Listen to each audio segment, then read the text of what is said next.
Hello दोस्तों, welcome to decode Indian. I hope आप सभी अच्छे हैं। तो आज के इस लेक्चर में हम क्या करने वाले हैं, आज के इस लेक्चर में हम जुलाई मंथ के कुछ इंपॉर्टेंट मास्टर डायरेक्शंस को देखने वाले हैं। Okay, I hope July month के सर्कुलर्स वाला जितना भी लेक्चर्स था वो सब आपने कंप्लीट कर लिया है। ओके, तो यहाँ पे एग्जैक्टली हम कौन कौन से मास्टर डायरेक्शन को कवर करने वाले हैं।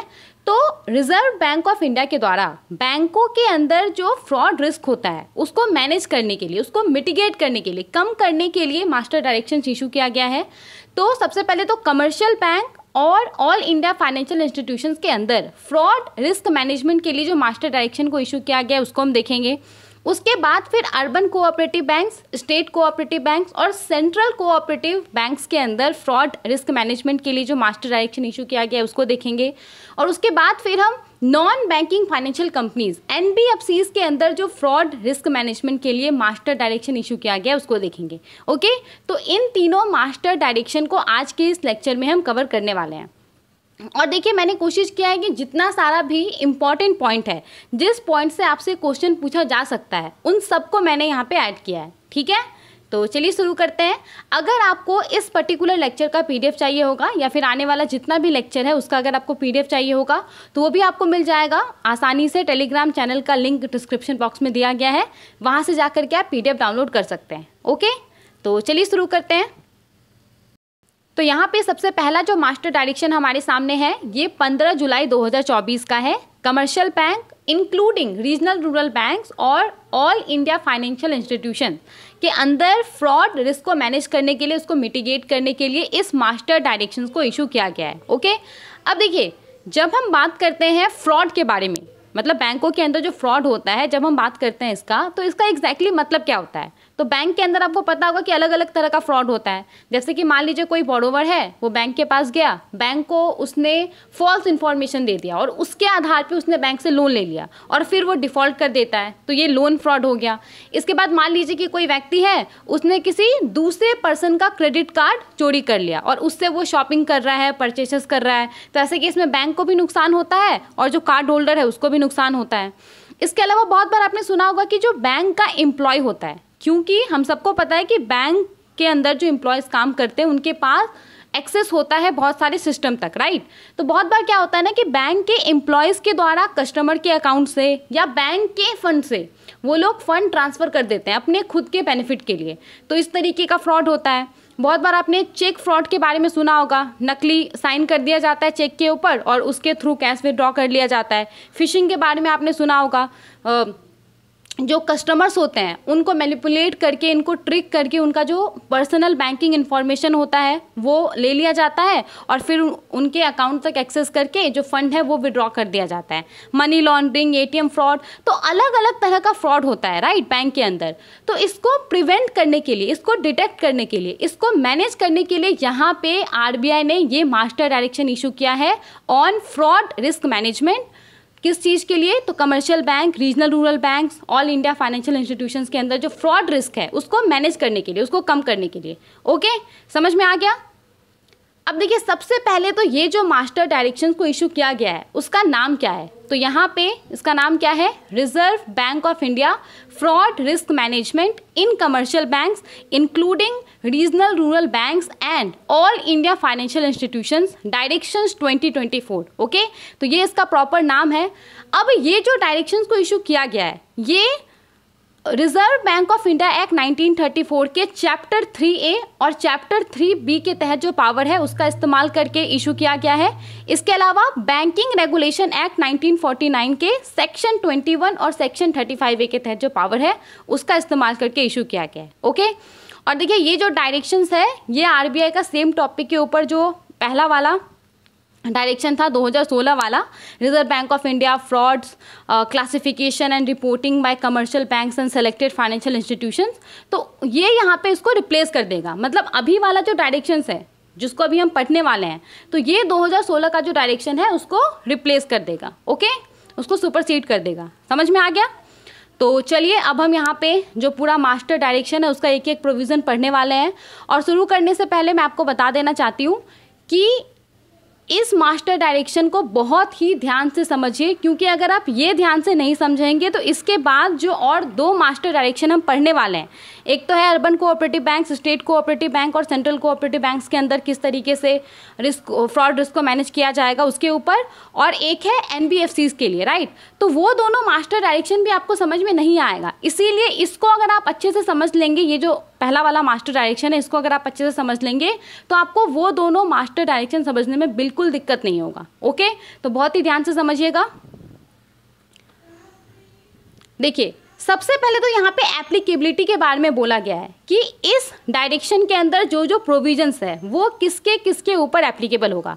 तो जितना भी बैंकिंग कंपनीज है, including foreign banks, local areas bank, small finance bank, payments bank, उन सब के ऊपर एप्लीकेबल होगा। जो क्रॉसपोंडिंग न्यू बैंक्स हैं, क्रॉसपोंडिंग न्यू बैंक्स का क्या मतलब है कि जो नेशनलाइज्ड बैंक्स है, आपको पता होगा कि 1970-80 में क्या हुआ था, बहुत सारे प्राइवेट बैंकों को नेशनलाइज कर दिया गया था, राइट। तो banking companies acquisition and transfer of undertaking act 1970-80 के तहत जो जो नेशनलाइज्ड बैंक्स हैं वही उसी को यहाँ पे क्रॉसपोंडिंग न्यू बैंक्स बोला गया है, तो उसके ऊपर एप्लीकेबल होगा। रीजनल रूरल बैंक्स के ऊपर एप्लीकेबल होगा, स्टेट बैंक ऑफ इंडिया के ऊपर एप्लीकेबल होगा। ओके, समझ में आ गया। और इन सबको कलेक्टिवली कमर्शियल बैंक्स बोला जाएगा। तो कोई प्रोविज़न है उसमें मेंशन है कि ये जो पर्टिकुलर प्रोविज़न है वो कमर्शियल बैंक्स के ऊपर एप्लीकेबल होगा। तो what does it mean? It means कि जितना भी फॉरेन बैंक्स है, लोकल एरियाज बैंक है, स्मॉल फाइनेंस बैंक है, क्रॉसपोंडिंग न्यू बैंक्स है, रीजनल रूरल बैंक्स है, स्टेट बैंक ऑफ इंडिया है, इन सब के ऊपर एप्लीकेबल होगा। ठीक है, क्लियर। इसके अलावा देखिए, कमर्शियल बैंक के ऊपर तो एप्लीकेबल होगा ही, इसके अलावा हमारे देश के अंदर जो ऑल इंडिया फाइनेंशियल इंस्टीट्यूशंस है, AIFIs है, उसके ऊपर भी ये डायरेक्शंस का जो प्रोविज़न है वो एप्लीकेबल होगा। तो यहाँ पे Exim bank, export import bank of India के ऊपर, इसके बाद जो आपका नाबार्ड है, national bank for agriculture and rural development, NBFID, national bank for financing infrastructure and development, NHB, national housing bank, और SIDBI, small industries development bank of India. तो ये सब जो ऑल इंडिया फाइनेंशियल इंस्टीट्यूशंस है, इन सब के ऊपर ये मास्टर डायरेक्शन का जो प्रोविजंस है वो एप्लीकेबल होगा। तो कमर्शियल बैंक्स आपने देख लिया, और ये सब जो ऑल इंडिया फाइनेंशियल इंस्टीट्यूशंस है, Exim bank, NABARD, NBFID, NHB, SIDBI, इन सब के ऊपर एप्लीकेबल होगा। ठीक है, और कलेक्टिवली कमर्शियल बैंक और AIFIs को यहाँ पे कलेक्टिवली बैंक्स के तौर पे रेफर किया जाएगा। तो अगर कहीं पे मेंशन है कि बैंक को ये करना है फ्रॉड रिस्क को मैनेज करने के लिए, कोई प्रोविज़न में मेंशन है, तो इसका मतलब क्या होगा कि ये जो प्रोविज़न है ये कमर्शियल बैंक्स के ऊपर भी एप्लीकेबल होगा, और जो ऑल इंडिया फाइनेंशियल इंस्टीट्यूशंस है उसके ऊपर भी एप्लीकेबल होगा। Is this clear? यहाँ तक समझ में आ गया? ओके, अब हम एक एक करके प्रोविजंस को देखने वाले हैं। एप्लीकेबिलिटी क्लियर हो गया, अब हम एक एक करके प्रोविजंस को देखने वाले हैं।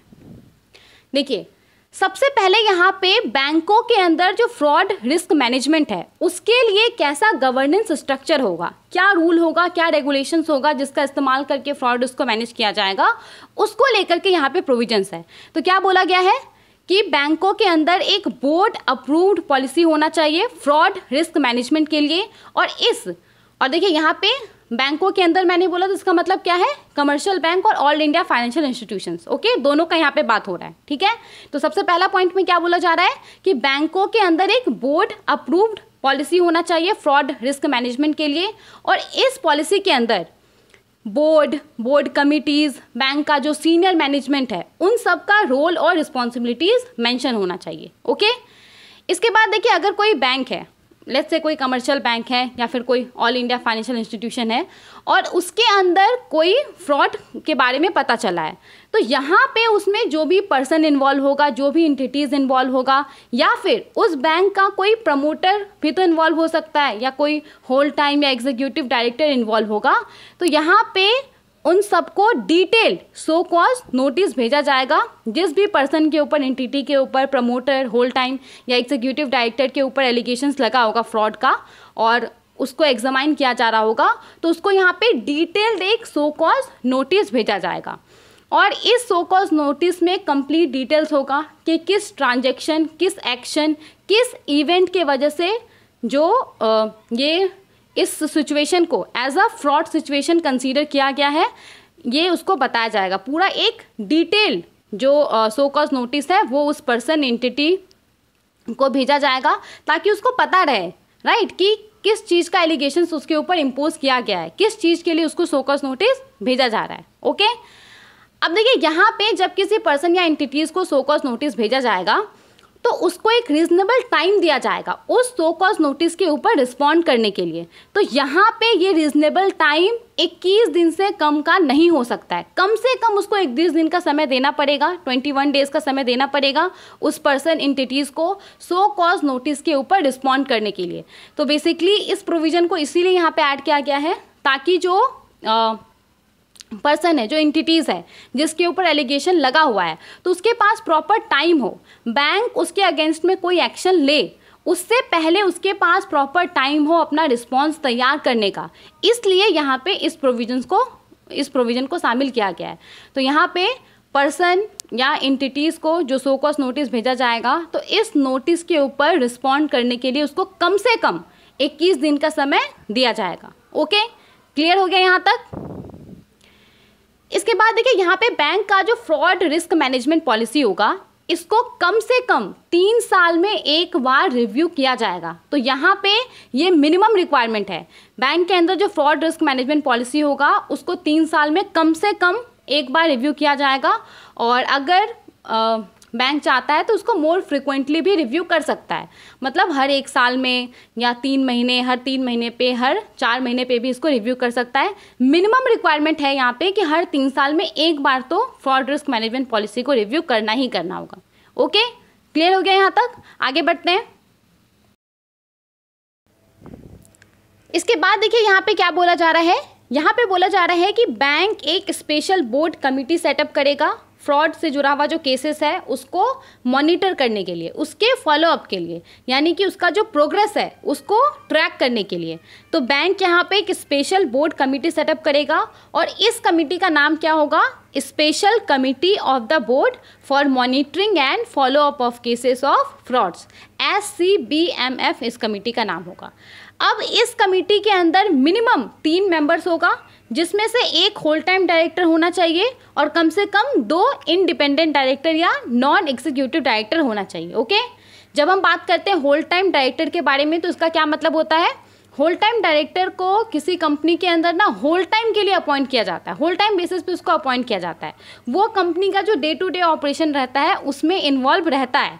लेकिन जब हम बात करते हैं इंडिपेंडेंट डायरेक्टर्स या नॉन एग्जीक्यूटिव डायरेक्टर के बारे में तो वो कंपनी के अंदर होल टाइम बेसिस पे अपॉइंट नहीं किया जाता है, उसको स्पेसिफिक पर्पज़ के लिए अपॉइंट किया जाता है और वो कंपनी का डे टू डे ऑपरेशन में इन्वॉल्व नहीं रहता है। तो यहाँ पे क्या बोला जा रहा है कि बैंक एक स्पेशल बोर्ड कमेटी सेटअप करेगा जिसका नाम होगा special committee of the board for monitoring and follow up of cases of frauds, SCBMF। और इस कमेटी के अंदर कम से कम 3 मेंबर्स बोर्ड का होगा जिसमें से एक होल टाइम डायरेक्टर होगा और कम से कम 2 इंडिपेंडेंट डायरेक्टर्स या नॉन एग्जीक्यूटिव डायरेक्टर्स होना चाहिए। समझ में आ गया? देखिए यहाँ पे मैं इसको अच्छे से इसीलिए रिपीट कर रही हूँ ताकि जो नेक्स्ट 2 सर्कुलर्स हैं उसमें भी हमें ये सब पॉइंट देखने को मिलेगा, तो उस समय मैं अच्छे से वहाँ पे डिटेल में जाके एक्सप्लेन नहीं करूँगी, इसीलिए मैं आपको यहाँ पे अच्छे से समझा दे रही हूँ। ओके, ये समझ में आ गया?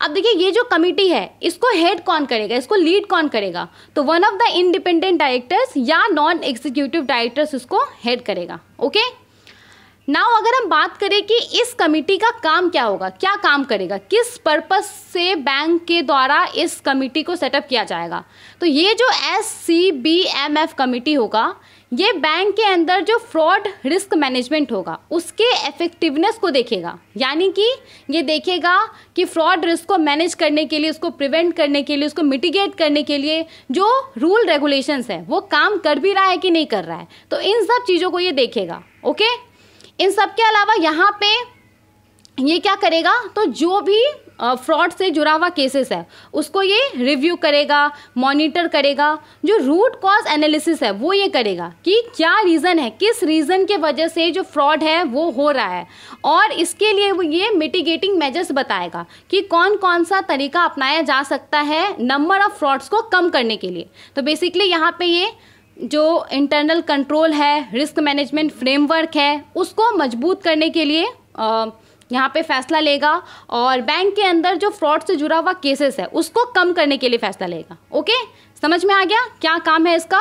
Special committee of the board for monitoring and follow up of cases of frauds. Clear हो गया? आगे देखते हैं।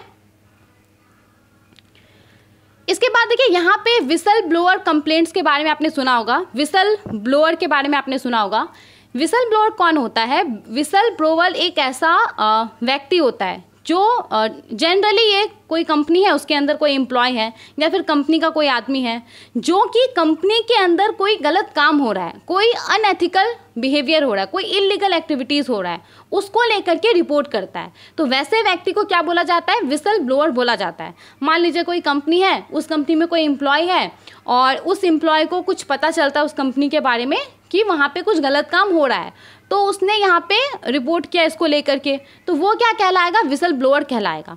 तो यहाँ पे क्या बोला जा रहा है? यहाँ पे बोला जा रहा है कि बैंक के पास एक ट्रांसपेरेंट मैकेनिज्म होना चाहिए ताकि जो विसल ब्लोअर कंप्लेंट है पॉसिबल फ्रॉड केसेस को लेकर के, सस्पिशियस एक्टिविटीज़ इन अकाउंट्स को लेकर के, उसको अच्छे से एग्जामाइन किया जा सके और उसको रिजॉल्व किया जा सके विसल ब्लोअर पॉलिसी के तहत।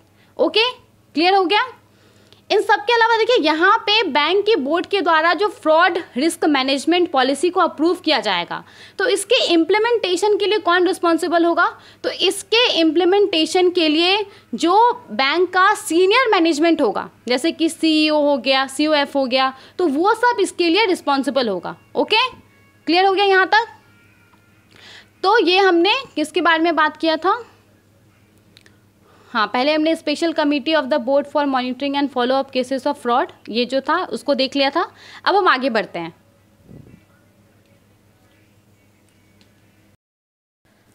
अब देखिए ये तो आपको पता है कि बैंक के अंदर जितना जल्दी किसी फ्रॉड को डिटेक्ट किया जाएगा उतना कम बैंक को नुकसान होगा, राइट? तो यहाँ पे अर्ली डिटेक्शन ऑफ फ्रॉड के लिए क्या बोला जा रहा है कि बैंक के पास अर्ली वार्निंग सिग्नल्स और रेड फ्लैगिंग ऑफ अकाउंट्स के लिए फ्रेमवर्क होगा। अब अर्ली वार्निंग सिग्नल्स का क्या मतलब है, EWS का क्या मतलब है? तो यहाँ पे कोई अकाउंट है या फिर कोई ट्रांजैक्शन है और उसमें कुछ अनयूजुअल एक्टिविटी देखा गया है, उसको डिटेक्ट करना, यही क्या हो गया? अर्ली वार्निंग सिग्नल हो गया। अब एक से ज़्यादा अगर अर्ली वार्निंग सिग्नल्स डिटेक्ट किया जाता है तो फिर उस अकाउंट को क्या बोला जाएगा? रेड फ्लैगिंग ऑफ अकाउंट्स बोला जाएगा। ओके, तो यहाँ पे क्या बोला जा रहा है ना कि बैंक के पास अर्ली वार्निंग सिग्नल्स और रेड फ्लैगिंग ऑफ अकाउंट्स के लिए फ्रेमवर्क होना चाहिए और ये फ्रेमवर्क जो board approved overall fraud risk management है उसके अंदर होना चाहिए। ओके, इसके बाद देखिए यहाँ पे रेड फ्लैग्ड अकाउंट का डेफिनेशन दिया गया है कि कब किसी अकाउंट को रेड फ्लैग्ड अकाउंट बोला जाएगा। तो यहाँ पे क्या बोला जा रहा है कि कोई अकाउंट है जिसमें एक या फिर एक से ज़्यादा जो अर्ली वार्निंग सिग्नल है वो डिटेक्ट किया गया है, तो उस अकाउंट को क्या बोला जाएगा? रेड फ्लैग्ड अकाउंट बोला जाएगा। तो कोई अकाउंट है उसमें एक या फिर एक से ज़्यादा अनयूजुअल एक्टिविटीज़ डिटेक्ट किया गया है जिसकी वजह से बैंक को डीपर इन्वेस्टिगेशन करना पड़ रहा है फ्रॉड के एंगल से, पोटेंशियल फ्रॉड हो सकता है इस एंगल से, और बैंक यहाँ पे प्रिवेंटिव मेजर्स अपना रहा है, स्टेप्स ले रहा है फ्रॉड ना हो इसके लिए, तो उस अकाउंट को यहाँ पे क्या बोला जाएगा? रेड फ्लैग्ड अकाउंट बोला जाएगा। ओके, समझ में आ गया? अब देखिए यहाँ पे जो EWS इंडिकेटर्स होगा, अर्ली वार्निंग सिग्नल इंडिकेटर्स होगा, यानी कि जो साइन होगा, जो क्राइटेरिया होगा जिसका इस्तेमाल करके किसी क्रेडिट फैसिलिटीज़, किसी लोन अकाउंट या किसी दूसरे बैंकिंग ट्रांजैक्शन के अंदर पोटेंशियल फ्रॉड को डिटेक्ट किया जाएगा, पता किया जाएगा। तो यहाँ पे बोला जा रहा है कि ये risk management committee of the board के द्वारा अप्रूव्ड होना चाहिए। ओके, तो the EWS indicators identified for monitoring credit facilities, loan accounts and other banking transaction shall be approved by the risk management committee of the board। तो जो criteria होगा, जो भी साइन होगा जिसका इस्तेमाल करके कोई क्रेडिट फैसिलिटीज़ है, लोन अकाउंट है या दूसरा बैंकिंग ट्रांजैक्शन है, उसके अंदर पोटेंशियल फ्रॉड को डिटेक्ट किया जा रहा है, तो ये सब जो इंडिकेटर्स होगा ना ये अप्रूव्ड होना चाहिए risk management committee of the board के द्वारा। ओके, क्लियर हो गया? अब देखिए अगर किसी अकाउंट में या फिर किसी ट्रांजैक्शन में अर्ली वार्निंग सिग्नल डिटेक्ट किया जाता है तो उस अर्ली वार्निंग सिग्नल को एग्जामाइन करना होगा और उसके लिए यहाँ पे एक टाइम बताया गया है। तो अगर अर्ली वार्निंग सिग्नल डिटेक्ट किया जाता है तो उसको 30 दिनों के अंदर विद इन 30 डेज उसको एग्जामाइन करना होगा, या फिर ये बेसिकली मैक्सिमम टाइम है, मैक्सिमम 30 दिन के अंदर तो उस अर्ली वार्निंग सिग्नल अलर्ट को एग्जामाइन करना ही करना होगा। इससे कम भी हो सकता है। जो भी ये risk management committee of the board है, इसके द्वारा अगर कोई appropriate turn around time set किया गया है तो वो भी हो सकता है। ओके, मैक्सिमम ये 30 डेज होगा, 30 डेज से ज़्यादा नहीं होगा। मैक्सिमम 30 डेज के अंदर कोई अर्ली वार्निंग सिग्नल डिटेक्ट किया गया है तो उसको एग्जामाइन करना ही करना होगा। ओके, क्लियर हो गया? आगे देखते हैं। अब देखिए, यहाँ पे कोई क्रेडिट फैसिलिटी है या कोई लोन अकाउंट है जिसको कि as a red flagged account के तौर पे क्लासिफाई कर दिया गया है, तो इस केस में फिर बैंक क्या करेगा, उसको लेकर के प्रोविज़न है। ओके, तो यहाँ पे क्या बोला गया है कि कोई क्रेडिट फैसिलिटी है, लोन अकाउंट है जिसको कि रेड फ्लैग्ड अकाउंट के तौर पे क्लासिफाई कर दिया गया है, तो बैंक एक्सटर्नल ऑडिट या इंटरनल ऑडिट का इस्तेमाल करके, जो भी बोर्ड अप्रूव्ड पॉलिसी होगा उसका इस्तेमाल करके वो उस तरह के अकाउंट को इन्वेस्टिगेट करेगा, पता लगाएगा। अब देखिए, यहाँ पे एक्सटर्नल ऑडिट का क्या मतलब हो गया कि बैंक के बाहर का कोई ऑडिटर अपॉइंट कर रहा है इस तरह के अकाउंट्स को ऑडिट करने के लिए, इन्वेस्टिगेशन के लिए, या फिर बैंक का जो खुद का ऑडिटर है वही इस तरह के अकाउंट को इन्वेस्टिगेट कर रहा है। ओके, तो यहाँ पे क्या बोला जा रहा है कि कोई क्रेडिट फैसिलिटी है, लोन अकाउंट है जिसको कि as a red flagged account के तौर पे क्लासिफाई किया गया है, तो बैंक एक्सटर्नल ऑडिट या इंटरनल ऑडिट, जो भी बोर्ड अप्रूव्ड पॉलिसी होगा उसका इस्तेमाल करेगा उस तरह के अकाउंट को इन्वेस्टिगेट करने के लिए। ओके, समझ में आ गया? इसके बाद देखिए, अगर बैंक एक्सटर्नल ऑडिटर को अपॉइंट करता है तो यहाँ पे एक्सटर्नल ऑडिटर को अपॉइंट करने के समय करने के लिए यहाँ पे जो बैंक है, बैंक के पास एक पॉलिसी होना चाहिए और उस पॉलिसी के अंदर जो क्राइटेरिया है वो मेंशन होना चाहिए। जैसे कि जो ऑडिटर है उसके लिए कुछ कुछ क्राइटेरिया मेंशन होना चाहिए। जैसे कि मान लीजिए कि उसका एजुकेशन हो गया, उसका क्वालिफिकेशन हो गया, उसका एक्सपीरियंस हो गया, उसका जो परफॉर्मेंस है, पास्ट परफॉर्मेंस है, जो उसका track record of the auditor, तो इन सब चीज़ों को ध्यान में रख करके ही यहाँ पे बैंक के द्वारा एक्सटर्नल ऑडिटर को अपॉइंट किया जाएगा। एक्सटर्नल ऑडिटर को अपॉइंट करने के लिए बैंक के पास जो पॉलिसी होगा तो उस पॉलिसी में ये सब चीज़ें शामिल होना चाहिए कि ऑडिटर का क्वालिफिकेशन कितना हो, उसका एक्सपीरियंस कितना हो, उसका पास्ट परफॉर्मेंस, ये सब चीज़ें शामिल होना चाहिए। ओके, समझ में आ गया? इसके अलावा देखिए, यहाँ पे ऑडिटर को अपॉइंट करने के लिए जो एग्रीमेंट होगा तो इस एग्रीमेंट में टाइमलाइन मेंशन होगा कि कब तक ऑडिटर को ऑडिट कंप्लीट करना है और कब तक जो ऑडिट रिपोर्ट है वो बैंक को सबमिट करना है। और ये जो टाइमलाइन है, ये टाइमलाइन बोर्ड के द्वारा अप्रूव्ड होना चाहिए। समझ में आ गया यहाँ तक? इन सब के अलावा देखिए, यहाँ पे अगर कोई अकाउंट है और मान लीजिए कि वो स्टैंडर्ड अकाउंट है, मतलब नॉर्मल अकाउंट है, उसमें किसी भी प्रकार का डिफ़ॉल्ट नहीं हुआ है, या फिर वो एनपीए अकाउंट है उसमें डिफ़ॉल्ट हुआ है, तो यहाँ पे कोई स्टैंडर्ड है या फिर एनपीए है और उसको as a red flagged account के तौर पे क्लासिफाई किया जाएगा। तो ये जो किसी स्टैंडर्ड या एनपीए अकाउंट को रेड फ्लैग्ड अकाउंट के तौर पे क्लासिफाई करने का डिसीजन होगा वो इंडिविजुअल बैंक लेवल पे होगा, बैंक का ये डिसीजन होगा। और जब भी बैंक किसी स्टैंडर्ड या एनपीए अकाउंट को as a red flagged account के तौर पे क्लासिफाई करेगा तो बैंक को इसके बारे में रिजर्व बैंक का जो CRILC प्लेटफॉर्म है उसको इमीडिएटली इन्फॉर्म करना होगा। और यहाँ पे इमीडिएटली का क्या मतलब है? इमीडिएटली का मतलब है विद इन 7 डेज। तो जिस डेट को उस अकाउंट को as a red flagged account के तौर पे क्लासिफाई किया जाएगा तो उस डेट से 7 डेज के अंदर यहाँ पे बैंक को उस अकाउंट को रिजर्व बैंक का जो CRILC प्लेटफॉर्म है उसको रिपोर्ट करना होगा। ओके, समझ में आ गया? अब यहाँ पे ये जो RBI का प्लेटफॉर्म है CRILC प्लेटफॉर्म, तो ये काफ़ी इंपॉर्टेंट प्लेटफॉर्म है, इसीलिए थोड़ा सा हम इसके बारे में देख लेंगे कि एग्जैक्टली है क्या काम करता है। ओके, उसके बाद हम आगे बढ़ेंगे। ठीक है, तो यहाँ पे देखिए ये जो CRICL है, सबसे पहले तो इसका फुल फॉर्म क्या है? इसका फुल फॉर्म है central repository of information on large credit. तो ये इसका फुल फॉर्म है। तो नाम से ही आपको समझ में आ जाएगा कि ये जो लार्ज क्रेडिट एक्सपोजर होता है, बैंक के द्वारा जो बड़े अमाउंट का लोन दिया जाता है, उसको लेकर के ये पर्टिकुलर प्लेटफॉर्म है। तो यहाँ पे इसको इस्टेब्लिश कब किया गया था? 2014 में इसको रिजर्व बैंक ऑफ इंडिया के द्वारा इस्टेब्लिश किया गया था।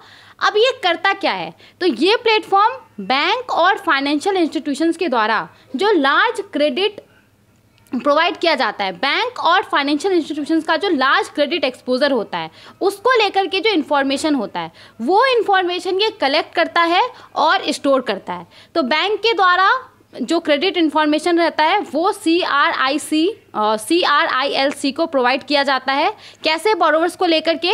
तो देखिए, बैंक के द्वारा जो लोन प्रोवाइड किया जाता है, तो 5 करोड़ और 5 करोड़ से ज़्यादा वैल्यू का जो क्रेडिट फैसिलिटी बैंक के द्वारा प्रोवाइड किया जाता है, तो उसको लेकर के जो क्रेडिट इन्फॉर्मेशन रहता है वो बैंक को CRILC को प्रोवाइड करना होता है।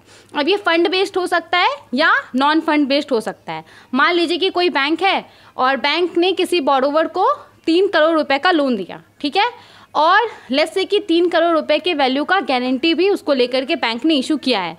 तो यहाँ पे फंड बेस्ड क्रेडिट फैसिलिटी कितना का हो गया? 3 करोड़ का हो गया। और नॉन फंड बेस्ड जो एक्सपोजर होता है, जो क्रेडिट फैसिलिटी हो गया है, वो कितना का है? 3 करोड़ का। तो टोटल कितना हुआ? 6 करोड़ रुपीस हुआ। तो 5 करोड़ से ये ज़्यादा है। तो इस केस में ऐसे बोरोवर का जो क्रेडिट इन्फॉर्मेशन होता है वो बैंक्स को ये जो CRILC है इसको प्रोवाइड करना होता है। समझ में आ गया?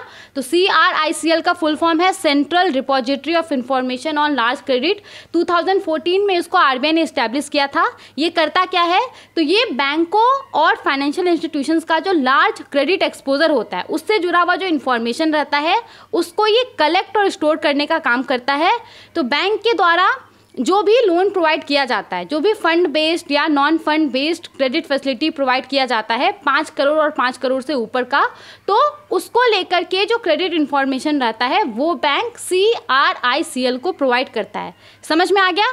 तो यहाँ पे प्रोविज़न क्या था? प्रोविज़न में बोला जा रहा था कि कोई स्टैंडर्ड या NPA अकाउंट है, उसको रेड फ्लैग्ड अकाउंट के तौर पर क्लासीफाई करने का जो डिसीजन है वो इंडिविजुअल बैंक लेवल पे होगा। और यहाँ पे अगर बैंक किसी स्टैंडर्ड या NPA अकाउंट को as a red flagged account के क्लासीफाई करता है, तो इसको लेकर के बैंक को CRICL जो प्लेटफॉर्म है रिजर्व बैंक का, उसको रिपोर्ट करना होगा। और कब ये रिपोर्ट करना होगा? तो जिस डेट को as a red flagged account के तौर पे उस अकाउंट को क्लासीफाई किया गया है, उसके 7 डेज के अंदर ये रिपोर्टिंग हो जाना चाहिए। समझ में आ गया ये पॉइंट? आगे बढ़ते हैं।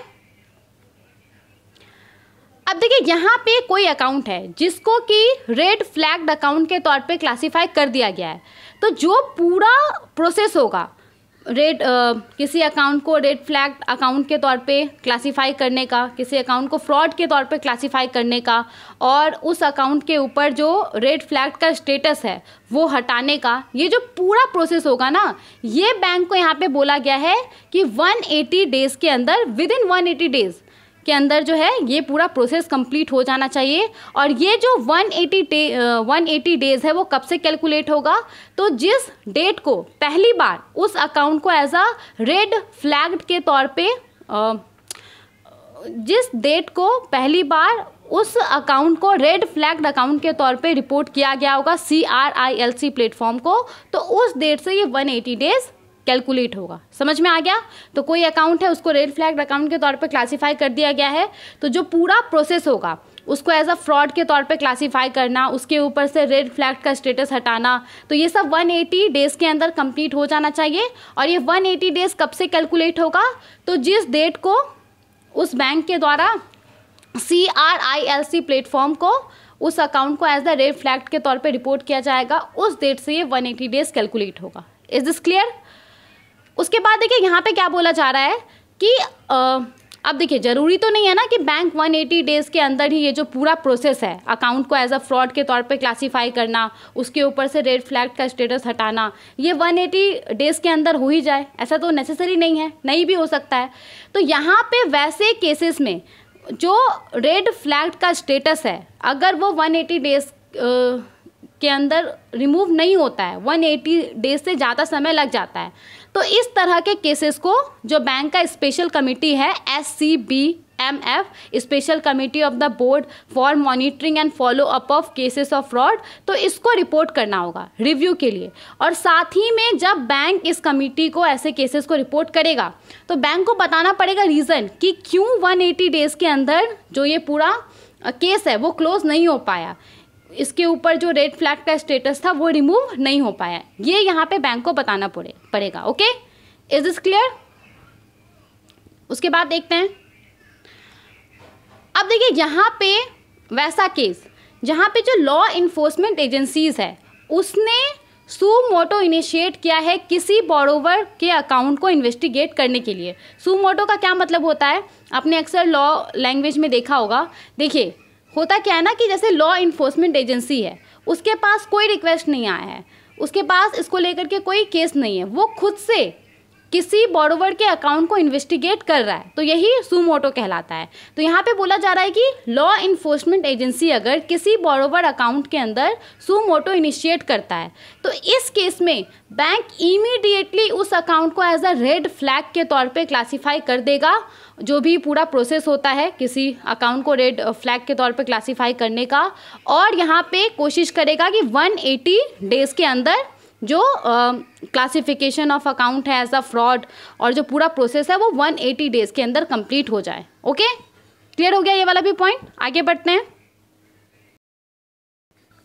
अब देखिए यहाँ पे स्टाफ अकाउंटेबिलिटी को एग्जामाइन करने के लिए प्रोविजंस है। जाहिर सा बात है कि कोई बैंक है, उस बैंक के अंदर कुछ फ्रॉड हुआ है, तो कहीं ना किसी लेवल पे तो बैंक का कोई अधिकारी होगा, कोई ऑफिसर होगा जिसने कि अपना रिस्पॉन्सिबिलिटी अच्छे से नहीं निभाया होगा। तो यहाँ पे स्टाफ अकाउंटेबिलिटी को एग्जामाइन करने के लिए कुछ प्रोविज़न है।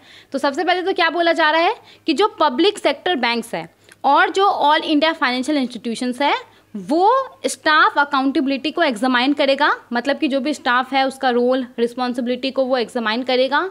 सेंट्रल विजिलेंस कमीशन CVC के बारे में आपने सुना होगा, तो CVC के द्वारा जो गाइडलाइंस इशू किया गया है उसके अकॉर्डिंग पब्लिक सेक्टर बैंक्स और all India financial institutions staff accountability को एग्जामाइन करेगा। ओके, अब यहाँ पे देखिए पब्लिक सेक्टर बैंक और ऑल इंडिया फाइनेंशियल इंस्टीट्यूशंस को बोला गया है कि वो सभी फ्रॉड का केसेस जिसमें कि 3 करोड़ और 3 करोड़ से ज़्यादा पैसा इन्वॉल्व है, तो उस केसेस को वो ये जो सेंट्रल विजिलेंस कमीशन है इसके द्वारा जो advisory board of for banking and financial fraud ABBFF को सेटअप किया गया है, तो इसको वो रिपोर्ट करेंगे ताकि जो भी अलग अलग लेवल पे ऑफिशियल्स हैं, होल टाइम डायरेक्टर है, एक्स ऑफिशियल्स है, एक्स होल टाइम डायरेक्टर है, उनके रोल्स को एग्जामाइन किया जा सके। ओके, तो नाउ यहाँ पे एक टर्म आया है सेंट्रल विजिलेंस कमीशन। ये होता क्या है थोड़ा सा इसको हम देख लेते हैं, उसके बाद हम वापस से ये वाला जो प्रोविज़न है इसको समझ लेंगे, ठीक है, तब आपको अच्छे से समझ में आएगा।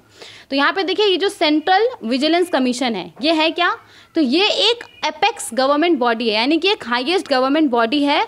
और ये किस चीज़ के लिए रिस्पॉन्सिबल है, तो भारत के अंदर जो पब्लिक एडमिनिस्ट्रेशन है, पब्लिक एडमिनिस्ट्रेशन के अंदर जो करप्शन है उसको मॉनिटर और एड्रेस करने के लिए रिस्पॉन्सिबल है।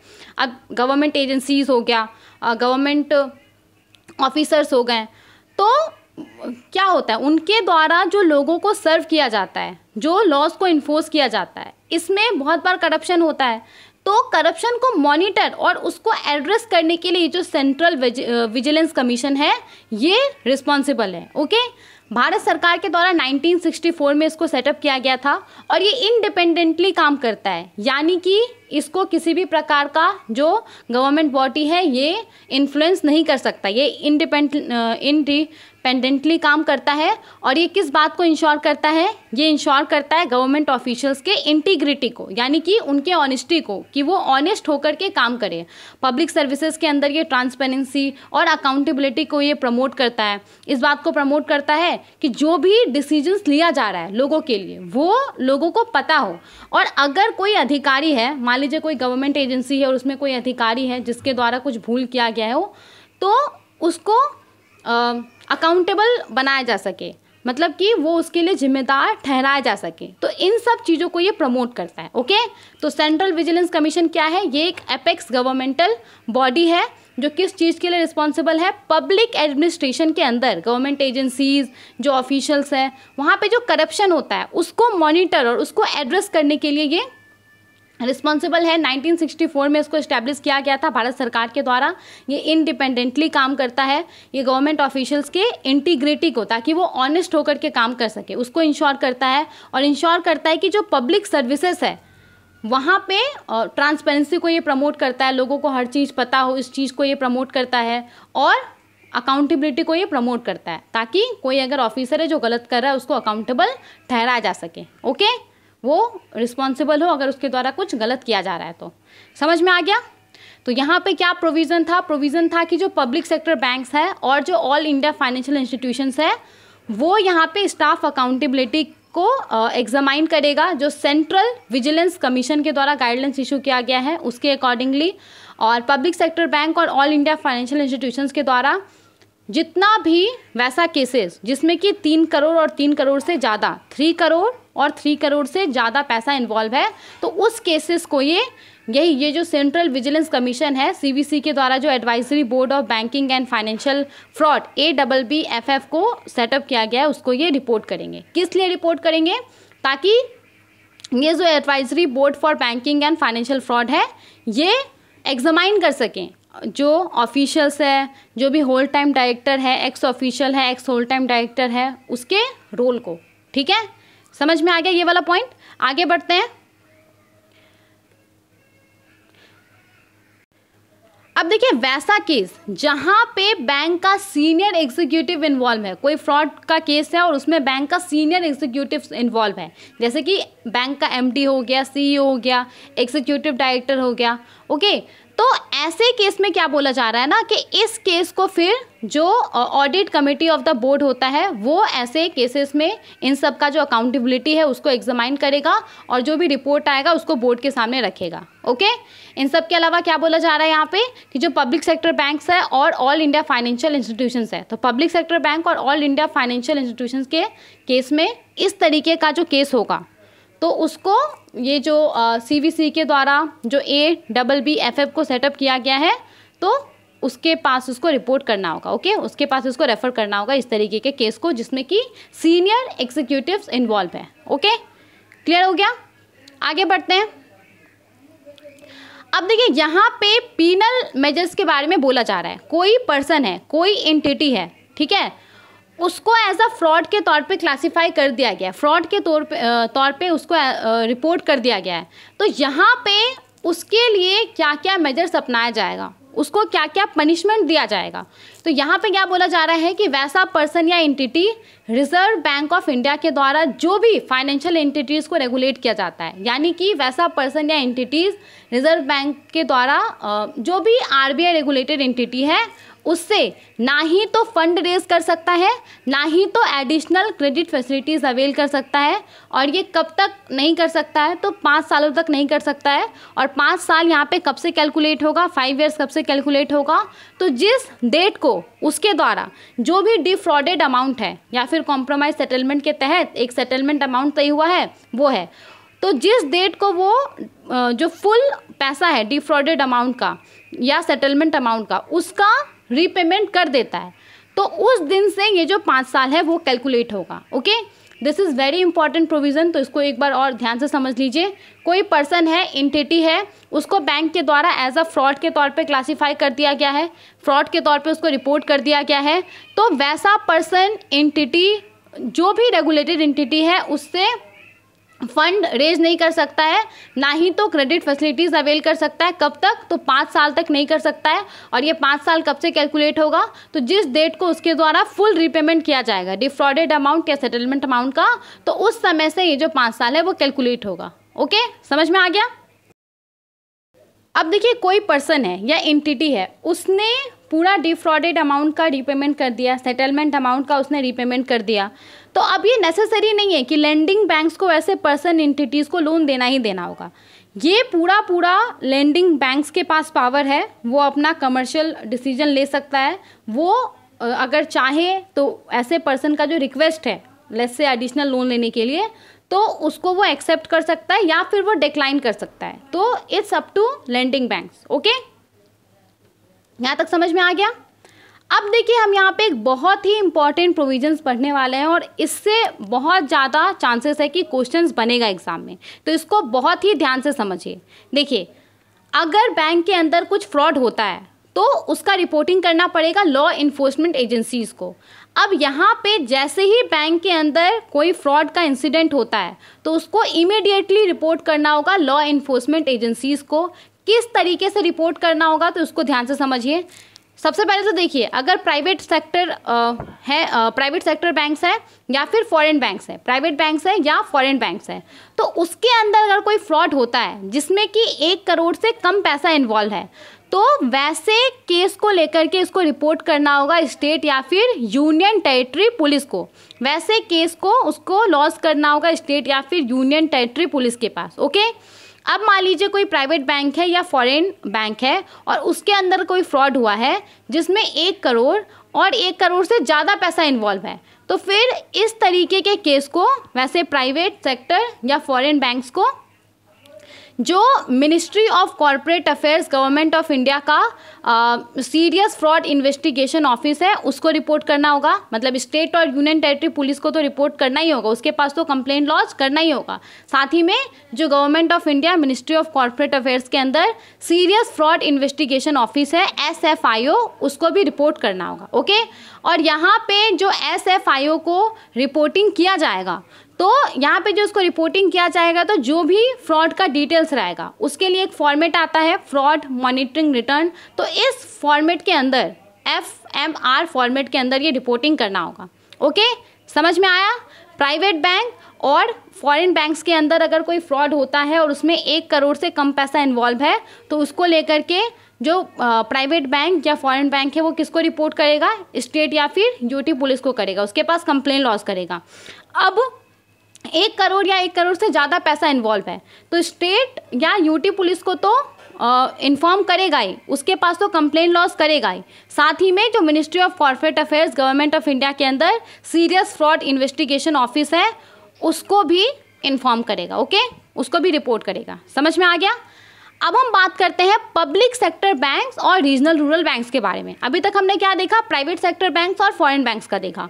अब देखिए, पब्लिक सेक्टर बैंक्स या रीजनल रूरल बैंक्स के अंदर कोई फ्रॉड होता है और उसमें 6 करोड़ से कम पैसा इन्वॉल्व है, तो वैसे फ्रॉड को इसको रिपोर्ट करना होगा स्टेट या फिर यूटी पुलिस को। वैसे फ्रॉड को लेकर के इसको कंप्लेन लॉन्च करना होगा स्टेट या फिर यूटी पुलिस के पास। और वैसा केस जिसमें 6 करोड़ और 6 करोड़ से ज़्यादा पैसा इन्वॉल्व है तो वैसे केस को इसको रिपोर्ट करना होगा central bureau of investigation CBI को। ओके, समझ में आया। तो यहाँ पे आप चाहें तो उसको एक बार पॉज करके पढ़ भी सकते हैं ताकि आपको याद रहे। जैसा कि मैंने आपको बोला कि ये काफ़ी इंपॉर्टेंट स्लाइड है। ओके, इससे क्वेश्चन बहुत ज़्यादा बनने का चांसेस है। ओके, आगे बढ़ते हैं।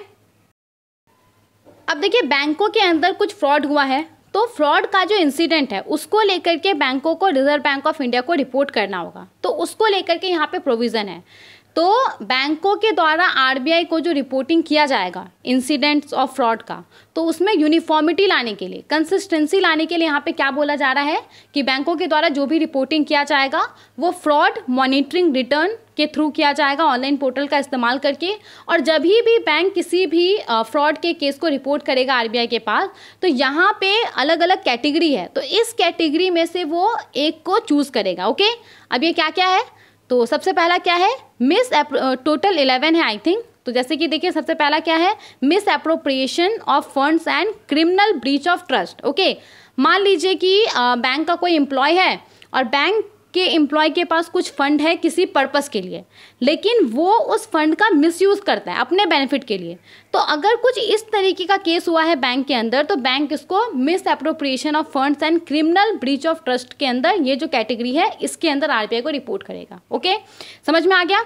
इसके बाद मान लीजिए कि कोई व्यक्ति है और उसने फेक चेक का इस्तेमाल करके बैंक से पैसा विड्रॉ किया है, तो इस तरीके का अगर कुछ फ्रॉड का केस होता है बैंक के अंदर, तो बैंक उसको इस कैटेगरी में fraudulent encashment through forged instruments, इस कैटेगरी के अंदर रिपोर्ट करेगा। ओके, इसके बाद मान लीजिए कोई व्यक्ति है और उसने जो बुक्स ऑफ अकाउंट होता है, बैंक का जो रिकॉर्ड होता है, उसको मैनिपुलेट करता है वो, और फेक अकाउंट्स बनाता है कुछ फ्रॉड करने के पर्पस से, और वो जो प्रॉपर्टी का ओनरशिप होता है उसको वो कन्वर्ट करता है इलीगली।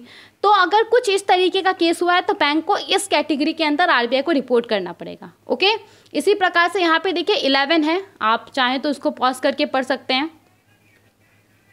जैसे कि यहाँ पे cheating by concealment of facts with the intention to deceive any person and cheating by impersonation.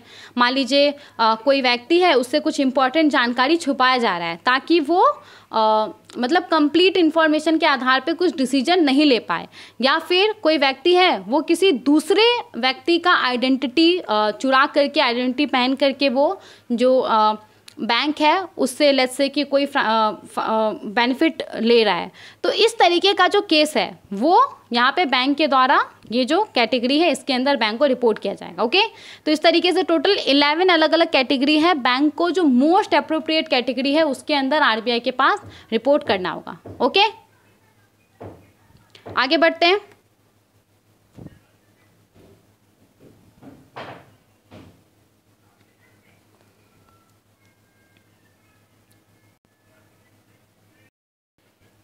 इसके बाद यहाँ पे क्या बोला जा रहा है कि बैंक के पास एक प्रॉपर सिस्टम, एक प्रॉपर प्रोसीजर होना चाहिए इस बात को इंश्योर करने के लिए कि सेंट्रल फ्रॉड रजिस्ट्री के अंदर जो भी इंफॉर्मेशन अवेलेबल है उसका इस्तेमाल हो रहा है क्रेडिट रिस्क के लिए, फ्रॉड रिस्क मैनेजमेंट के लिए। ओके, इसके अलावा बैंक को यहाँ पे बोला क्या है कि जो पेमेंट सिस्टम रिलेटेड डिस्प्यूट्स है, सस्पेक्टेड है, अटेम्प्टेड फ्रॉडुलेंट ट्रांजेक्शंस है, तो उसका वो रिपोर्टिंग करे central payments fraud information registry को, जिसको कि आरबीआई के द्वारा मेंटेन किया जाता है। ओके, समझ में आ गया। अब देखिए यहाँ पे रिजर्व बैंक ऑफ इंडिया के पास जो फ्रॉड के इंसिडेंट को रिपोर्ट किया जाएगा तो किस तरीके से किया जाएगा उसको लेकर के प्रोविजन है। तो क्या बोला जा रहा है कि बैंक यहाँ पे ये जो फ्रॉड मॉनिटरिंग रिटर्न है FMR, इसका इस्तेमाल करेगा हर इंडिविजुअल फ्रॉड केसेस के लिए। तो इंडिविजुअल फ्रॉड केसेस के लिए बैंक ये जो FMR है, fraud monitoring return, irrespective of the amount involve, doesn't matter कि कितना पैसा इन्वॉल्व है, हर एक केस के लिए बैंक ये जो फॉर्मेट है फ्रॉड मॉनिटरिंग रिटर्न, इसके अंदर इमीडिएटली और रिजर्व बैंक ऑफ इंडिया को रिपोर्ट करेगा। और यहाँ पे इमीडिएटली का क्या मतलब है, तो जिस डेट को किसी इंसिडेंट को या अकाउंट को एज अ फ्रॉड के तौर पे क्लासिफाई किया गया है उसके 14 डेज के अंदर जो रिपोर्टिंग है वो हो जाना चाहिए। ओके, और देखिए अगर कोई इंडियन बैंक है और उसका ओवरसीज़ ब्रांच है और वहाँ पे कुछ फ्रॉड हुआ है तो उसको लेकर के जो ओवरसीज़ लॉ इन्फोर्समेंट एजेंसीज है उसके पास रिपोर्टिंग करना होगा, वहाँ का जो लॉ है, रेगुलेशंस है उसकी अकॉर्डिंगली। ओके, क्लियर हो गया। अब देखिए यहाँ पे रिजर्व बैंक ऑफ इंडिया के पास जो भी केस को रिपोर्ट किया गया है तो उसको कब क्लोज किया जाएगा, तो यहाँ पे दो आप कह सकते हैं कि एक्शंस है। जब ये दो एक्शंस कंप्लीट हो जाएगा, जब ये दो क्राइटेरिया पूरा हो जाएगा तो बैंक फ्रॉड केस को यहाँ पे क्लोज कर सकता है। अब ये दो क्राइटेरिया क्या क्या है, सबसे पहले तो लॉ इन्फोर्समेंट एजेंसी या कोर्ट के पास जो भी फ्रॉड केस पेंडिंग होगा वो अगर डिस्पोज हो गया और जो स्टाफ अकाउंटेबिलिटी है उसका एग्जामिनेशन कंप्लीट हो गया, स्टाफ का जो रोल है, रिस्पॉन्सिबिलिटी है, वो चेक कर लिया गया कि सभी स्टाफ ने अच्छे से अपना काम किया है, अपना जो रिस्पॉन्सिबिलिटी है वो पूरा किया है, तो जब ये दोनों एक्शन पूरा हो जाएगा तो बैंक जो फ्रॉड केस है उसको क्लोज कर सकता है। ओके, तो यहाँ पे ये बोला जा रहा है। अब देखिए यहाँ पे कुछ कुछ एक्सेप्शंस भी दिया गया है।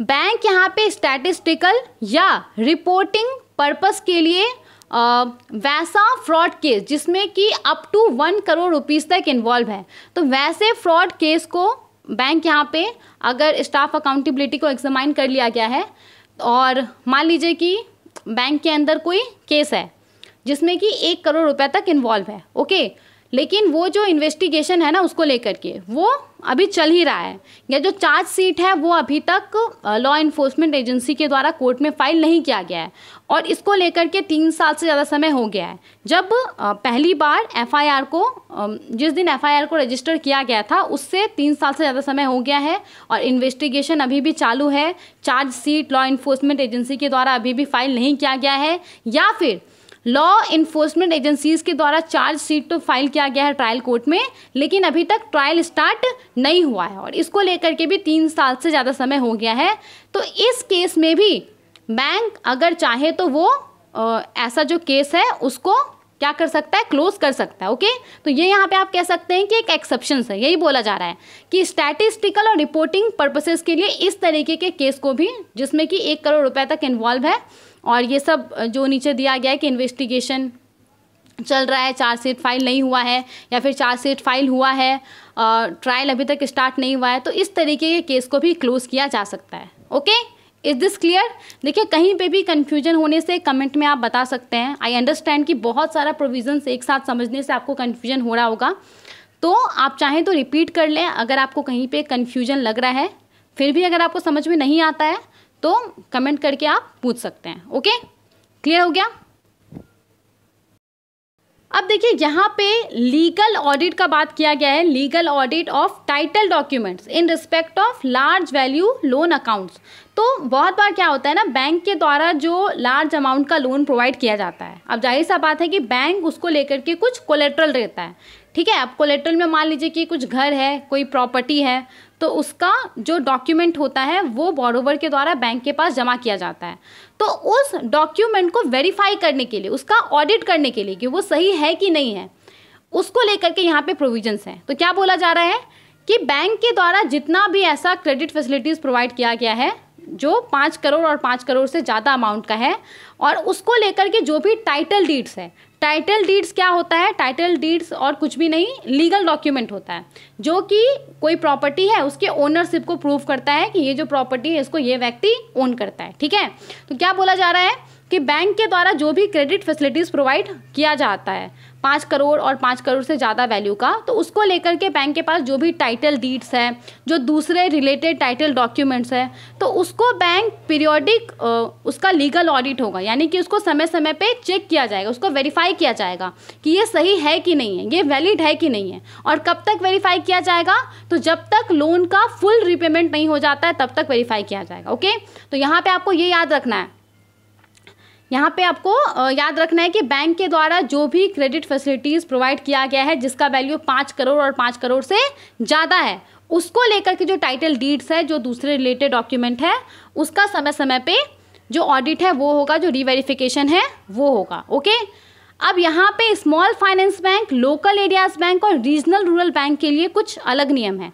तो यहाँ पे small finance bank, local areas bank और रीजनल रूरल बैंक के लिए ये जो थ्रेशोल्ड है, अदर बैंक्स के लिए कितना है, 5 करोड़ रुपीज़ है, लेकिन small finance bank, local areas bank और रीजनल रूरल बैंक्स के लिए जो थ्रेशोल्ड है वो कितना है, 1 करोड़ है। तो small finance bank, local areas bank और रीजनल रूरल बैंक्स के द्वारा जो क्रेडिट फैसिलिटीज़ प्रोवाइड किया गया है जिसका वैल्यू 1 करोड़ और 1 करोड़ से ज़्यादा है, तो और इसको लेकर के इन सब बैंक के पास जो भी टाइटल डीड्स है, दूसरा रिलेटेड टाइटल डॉक्यूमेंट है, तो उसको वो समय समय पे चेक करेगा, वेरीफाई करेगा कि ये सही है कि नहीं है। ओके, समझ में आ गया? यहाँ तक आगे बढ़ते हैं। इसके बाद यहाँ पे देखिए, बहुत बार आपने सुना होगा कि बैंक में चोरी हो जाता है, बर्गलरी का केस आपने सुना होगा, जिसमें कुछ लोग बैंक के अंदर घुस जाते हैं चोरी के इंटेंशन से, डकैती, रॉबरी। तो ये सब जो केसेस है उसको लेकर के यहाँ पे बैंकों को बोला गया है कि आरबीआई को उसको रिपोर्ट करना होगा, जो fraud monitoring group department of supervision RBI है उसको रिपोर्ट करना होगा। और कब रिपोर्ट करना होगा, तो जब इस तरीके का कोई इंसिडेंट होगा उसके 7 डेज के अंदर रिपोर्टिंग करना होगा। ओके, और साथ ही में इसको लेकर के क्वार्टरली रिटर्न भी सबमिट करना होगा आरबीआई को ऑनलाइन पोर्टल का इस्तेमाल करके, और जिसमें कि बेसिकली उस पर्टिकुलर क्वार्टर के अंदर जो केसेस हुआ है उन सब के बारे में जानकारी होगा। और यहाँ पे ये रिटर्न, क्वार्टरली रिटर्न कब सबमिट करना होगा, तो क्वार्टर खत्म होने के 15 डेज के अंदर ये जो क्वार्टरली रिटर्न है वो सबमिट करना होगा। ओके, इसके बाद देखिए, ये जो मास्टर डायरेक्शंस इशू किया गया है, ये आरबीआई के द्वारा जो पहले सर्कुलर इशू किया गया था जिसमें इंस्ट्रक्शंस है, गाइडलाइंस है सेम टॉपिक के ऊपर, तो उसको ये रिपील कर देगा, उसको ये रिप्लेस कर देगा। और देखिए, जो भी आरबीआई के द्वारा पहले इंस्ट्रक्शंस, गाइडलाइंस जारी किया गया अलग अलग सर्कुलर के अंदर सेम टॉपिक के ऊपर, तो उन सबको इस मास्टर डायरेक्शन के अंदर कंसोलिडेट कर दिया गया है। ओके, इनकॉर्पोरेट कर दिया गया है। समझ में आ गया? तो यहाँ पे हमने देखा कि जो मास्टर डायरेक्शन आरबीआई के द्वारा इशू किया गया है, commercial bank including regional rural banks और ऑल इंडिया फाइनेंशियल इंस्टीट्यूशंस के अंदर जो फ्रॉड रिस्क है उसको मैनेज करने के लिए, मिटिगेट करने के लिए, उसको हमने यहाँ पे देख लिया। ओके, अब हम यहाँ पे पढ़ने वाले हैं 2 और मास्टर डायरेक्शन को। तो एक तो होगा जो अर्बन कोऑपरेटिव बैंक्स है, स्टेट कोऑपरेटिव बैंक्स है, सेंट्रल कोऑपरेटिव बैंक्स है, उसके अंदर फ्रॉड रिस्क मैनेजमेंट के ऊपर जो मास्टर डायरेक्शन इशू किया गया उसको हम पढ़ेंगे। और एक एनबीएफसीज के अंदर जो फ्रॉड रिस्क मैनेजमेंट के लिए मास्टर डायरेक्शन इशू किया गया उसको हम पढ़ेंगे। ओके।